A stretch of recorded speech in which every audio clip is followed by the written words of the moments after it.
Hello, welcome to episode 22 of The Hive, and we've our usual panel back today, Jo Dodds and Lorna Leeson, and we're going to be talking about returning to work, and we're having to be a bit agile and on our toes at the moment to think about what the topics for these hives are going to be, but we are trying our best to keep up with changes in guidelines, and so today's topic is how to navigate the changing government guidelines from a business perspective. So who wants to kick off? Lorna. Oh, that's dangerous. That's dangerous because I've probably got a rant in here. I'm going to try and keep it You're focused. sounding quite calm at the moment. I know. It's funny, isn't it? When I've got a rant, I go, This is back to our how do we navigate uncertainty almost. It almost feels in lots of ways like the very beginning of lockdown when it came out of the blue and people were scrambling to deploy people and figure out which jobs could be done remotely and how do we equip them and what do I do, and it almost feels a little bit like that, and I can see in some people just their reaction to this potential. It's almost like a trauma thing, isn't it? It's like, oh, hang on, don't make me do that again, don't make me go there again. I thought I was coming out of it. So I think there's a big piece in here around navigating uncertainty. And I think the things that we said in relation to that in podcast number 1 will apply. And again, we've come back to it a few times, haven't we? Yeah. Then there is the I think this is exposing something that lots of businesses and HR teams can sometimes fall into the trap of doing, which is we take our strategic lead or our plan based on what the law says. And we do it in lots of different times. We talked about doing it in redundancy, for example. We do what the law says, and if we do what the law says, we'll be all right. Whereas if you think about the legal requirement as the baseline, and what's your approach with your people, what do your people need and want, what's the kind of working environment and culture that you want to have, I think there's something in that that's a bit of a buffer for this. So I'm working with a number of organisations who took the decision a while ago. I was talking to a chief exec, for example, last week, and he said to me, Lorna, even when we're through this and we know that's going to be some way away, and this was before the government announcement, and they were quite prescient with their view on this, he said, we'll probably be a 50% remote working organisation in the future, and we need to start shaping the way that we lead and manage our people in line with that, and we need to be okay with it. So we're talking about designing their people strategy with that in mind. So it was funny, when the announcement came, they were straight on it. They just said the only change we need to make here is we're closing head office. We've taken that decision. So before it was an optional, if you want to come in, you can meet teams, customers there. Now we're afraid it's not open for the foreseeable. We've taken that decision. Everything else that we're doing still applies. It felt like a much more agile move for them. Whereas another organisation that I know, which has just been so fixed in their mindset that work is what you do in the office, and if you're not in the office, you're not doing work, and there's been emailed employees the week before the announcement, we're all going to go back on October the 1st, and the employees had actually answered a survey saying we don't want to, it's not the office, it's the travel and everything else. They've mandated it, and now they've taken another 4 days to unmandate it, and they're still in denial. Those types of, that kind of mindset won't serve you well. It's going to confuse us. So I think if you can rise above, I'm only going to take my direction from what the government's saying and think about what's the right thing to do, and I say that a lot, it will serve you. Well, we certainly saw, didn't we, at the very beginning of this, actually the business world preempted the government guidance, because the business world started locking down before it was officially announced as such. And so the business world has actually taken a lead in many ways as to what they want to do in terms of doing right by their people.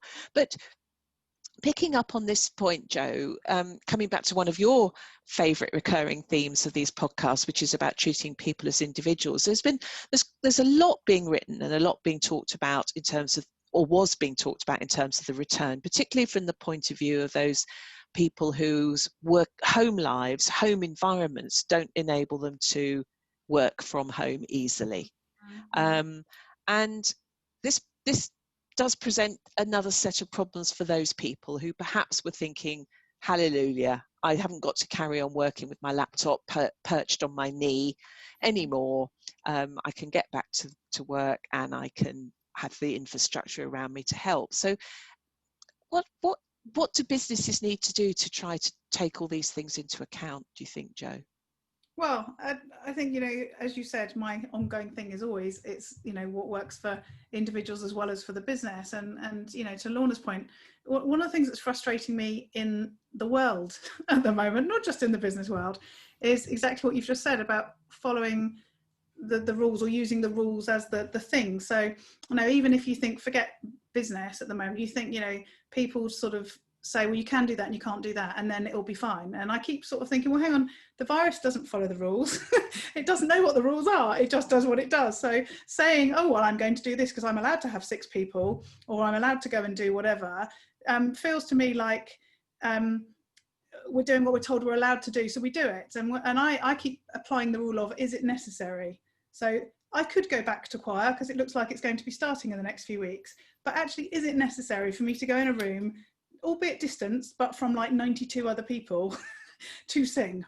You know, I can sing on my own. I don't need to be there at the moment. I don't think it's necessary. And I think it's a bit like that with the organisations, going back to Lorna's example. You know, when you're looking at what you do as an organisation with your people, and, you know, you decide what the policies are and the working practices, firstly, is it necessary? So the whole, is it necessary to be in the office?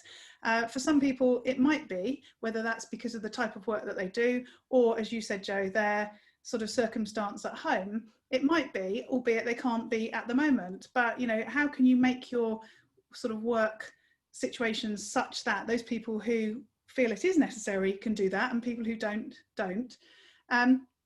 And, you know, just the other thing that's frustrating me as well is that a lot of organisations are sort of like trying to snap back to what they were doing before. I mean, we laughed at the beginning, and everyone's laughed about that new normal. But, you know, this is such an opportunity to have a different way of doing things that suits the business, suits the people, suits the way that our lives are now, compared to, you know, what we've been doing, which has been the same for like decades. And yet some organisations are really embracing that, and some are just saying, oh no, we must do blah, blah, blah. And some of it's down to not trusting people, or thinking in old ways, or whatever else. There's loads of different reasons why that's happening. But I'm just so frustrated and sad that people aren't grasping this as an opportunity to do things differently. You know, once you've analysed what's possible, what that different might be. So there's a need then, isn't there, to interpret the phrase, if you can work from home. You've got to interpret that reasonably broadly. Yes, and that's what they've said, isn't it, really? They haven't said you must work from home, which is what they said months ago. They've come up with something that isn't quite as broad. But as you say, unscrupulous companies are going to say, well, you can't, in lots of cases when you can, aren't they? And that's the frustration. It's not all that different to where it was at the beginning of lockdown, because of course if you worked in a, you know, there was this essential worker piece, right? So if you worked in and there was a whole piece to Navigator, and there were lots of businesses who were trying to convince people that, you know, like chocolate making was an essential, or, you know, whatever it was that was an essential piece. And there was lots of people who were going, no, making designer pants isn't essential. I think the chocolate possibly was, though, to be fair. Chocolate, yeah, that was the wrong example. Yeah, always very bad example. Chocolate bad and example, gin factories. Lorna's been drinking hand sanitizer for the last 6 months. This is my favourite her story. local gin supplier. I actually have run out of gin. I'm not even kidding. Anyway, that there was still an element of needing to interpret if you were essential or not. Like, apply your common sense, but more than that, think about your people as well as your customers and your bottom line, and what's going to get the best out of them. There are a lot of people who are still very worried and anxious about getting on public transport, being in a space where lots of other people are. There are still people who are actually just going out into the world for the first time right now, people who've been shielding, people who are related to people who've been shielding. And I think it's quite easy when you've been at the top of an organisation and maybe you found ways to meet, you know, your CFO remotely for a coffee, or pop into the office and you've sat 6 feet away and you think, oh, it's not so bad. But there are people in some really precarious situations. Yeah.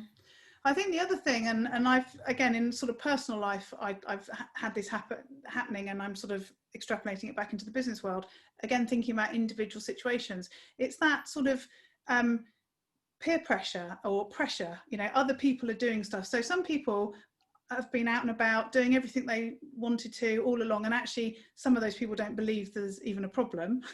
And that then puts some pressure on people to do the same. So again, a personal example, my daughter plays netball. They're playing in a league which is another town away, and I'm the only mother that hasn't sent her back because I don't think it's necessary. And you know, maybe I'm being overly protective and everything else, but it just feels like it's not necessary at the moment. Why would we do it when we don't have to? She's playing netball locally. She doesn't have to go to another area with an adult league with people who are working in all sorts of walks of life coming to play that match. But I'm the only parent who's done it. So I'm feeling like I'm holding her back and I should do something differently, but I don't want to.